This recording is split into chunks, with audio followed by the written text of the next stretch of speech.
प्रणाम गुरुदेव। मैं रश्मि। गुरुदेव, 2-3 दिन के एक्सपीरियंसेस कुछ इस तरह से रहे। 10 अप्रैल को जब मैंने साधना की तो मुझे पहली बार अपने हृदय पर एक एनर्जी गोलाकार में महसूस हुई। बहुत अच्छा लगा। 11 अप्रैल को पहली बार मैंने गुरु माँ के साथ साधना की। एक्सपीरियंस काफ़ी अच्छा था। हालांकि आपकी कमी खलती रही। आपको बहुत मिस किया गुरुदेव।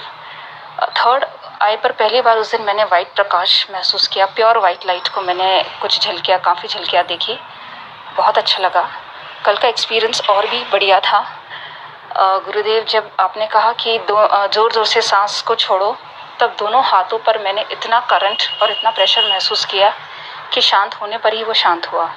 फिर जैसे ही आपने कहा कि आपके हृदय पर हम कंसंट्रेट करें, तब अनायास ही आँख से आंसू बहने लगे। और जैसे ही आपने अपना हाथ अपने हृदय पर रखा तो मुझे ज़ोर ज़ोर से रोना आया।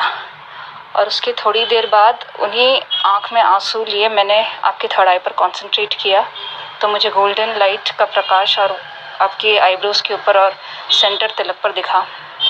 और जैसे ही आपने कहा कि आप अपना सूक्ष्म शरीर छोड़ रहे हैं, तब दिल थोड़ा सहम गया। और उसके बाद मैंने आपका सूक्ष्म शरीर वाइट आकृति वाला पूरा ट्रांसपेरेंट को बाहर निकलते हुए देखा, जो लाइफ में मैंने पहली बार कभी देखा होगा गुरुदेव। और थोड़ी देर में वो ओझल हो गया। फिर थोड़ी देर में मुझे अपने टोज़ और फिंगर्स पर एक करंट सा महसूस हुआ। उसके बाद मुझे कंधे के ऊपर और फॉरहेड तक काफ़ी प्रेशर फील होता रहा। और उसके थोड़ी देर बाद सिर्फ फॉरहेड पर इतना प्रेशर और वो वाइब्रेशंस महसूस हुआ। और फॉरहेड के टिप पर भी मुझे फिर वाइब्रेशन और वो करंट महसूस हुआ। Thank you so much Gurudev for this experience. Lots and lots of love to you Gurudev. Thank you so much. बड़ा वाला थैंक यू। प्रणाम आपको।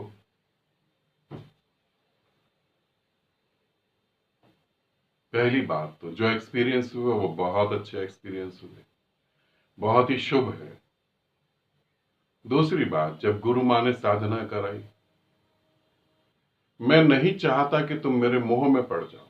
मैं बिल्कुल नहीं चाहता कि तुम मेरे मोह में पड़ो।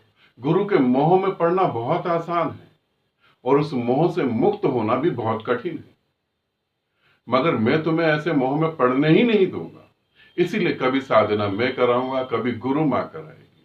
और ये भी हो सकता है कि तुम गुरु माँ के मोह में पड़ जाओ, तो वहां पर फिर जो है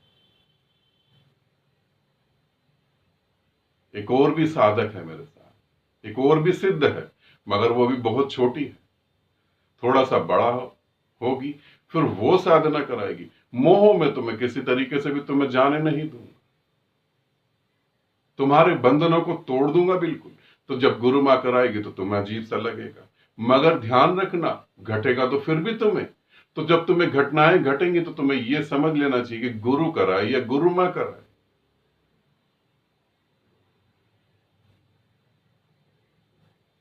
पानी चाहे हरी बोतल में हो, पानी चाहे सफेद बोतल में हो, पानी किसी में भी हो, पानी पीने से प्यास बुझेगी, ये बात महत्वपूर्ण है।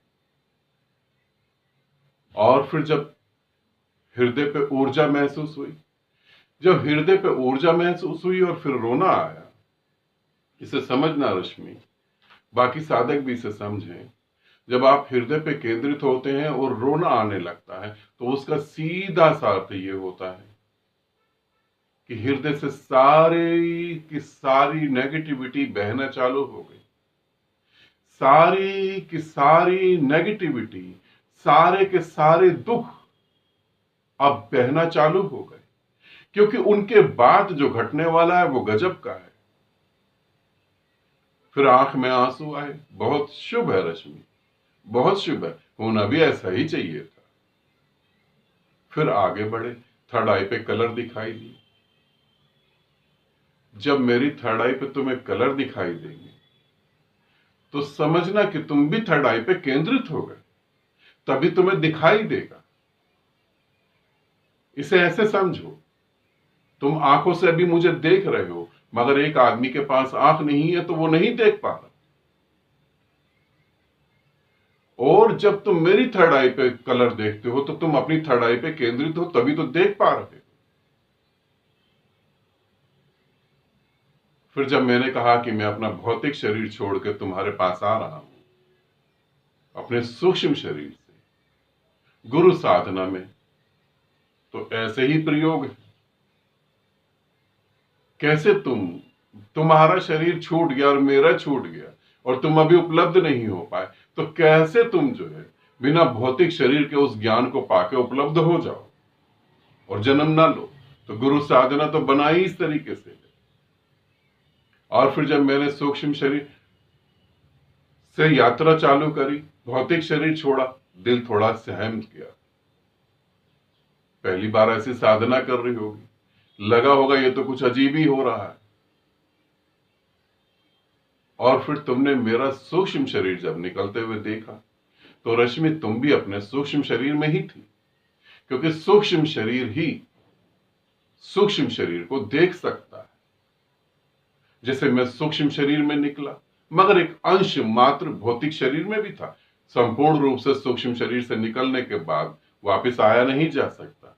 तो सूक्ष्म शरीर पूरा निकल गया, अंश मात्र एक कण भर भौतिक शरीर से जुड़ा हुआ था। ऐसे ही तुम भी सूक्ष्म शरीर में आ गई और कण भर तुम भी भौतिक शरीर से जुड़ी थी। फिर तुमने वो देखा सब कुछ जो विश्वास करने योग्य नहीं है और साधकों के लिए, मगर तुमने उसे देखा, इसलिए तुम उस पर भरोसा कर सकती हो। और फिर तुम्हारे ऊपर प्रेशर महसूस हुआ, तुम्हें भी बहुत कुछ अनुभव हुआ। जब मेरा सूक्ष्म शरीर निकला, तो उस समय हम कम से कम 500 साधक साधना कर रहे थे। कम से कम 500, ज्यादा तो मैं नहीं कह सकता, पता नहीं कितने। कुछ साधक भौतिक शरीर के साथ बैठे थे, कुछ साधक भौतिक शरीर के बिना बैठे हुए थे। अब जो भौतिक शरीर के साथ बैठे हुए थे, अगर ठीक ठीक बताऊं तो उनके भौतिक शरीर छूट गए थे, वो भी सूक्ष्म शरीर में ही थे। तो सभी साधक सूक्ष्म शरीर में थे। और जब मेरा सूक्ष्म शरीर तुम्हारे पास गया, तो ऐसे ही सभी शरीरों के पास वो चला गया। और जब शरीरों के पास गया, तो तुम्हारे भौतिक शरीर पे भी उसका प्रभाव पड़ा, क्योंकि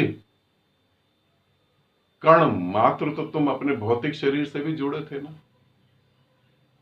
तो वो तुम्हारे भौतिक शरीर को भी प्रेशर रूप में महसूस हुआ, किसी को प्रकाश रूप में महसूस हुआ, किसी को खुशबू के रूप में महसूस हुआ, किसी को आनंद के रूप में महसूस हुआ, किसी को प्रेम रूप में महसूस हुआ। तुम्हें इस तरीके से महसूस हुआ।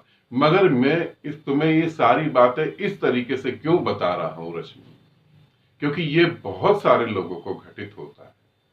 जब मैं तुम्हारे ग्रुप को साधना कराता हूं, तो जो लोग तुम्हारे ग्रुप में नहीं जुड़े उनको भी घटित होता है, जो सूक्ष्म शरीर में उनको भी घटित होता है।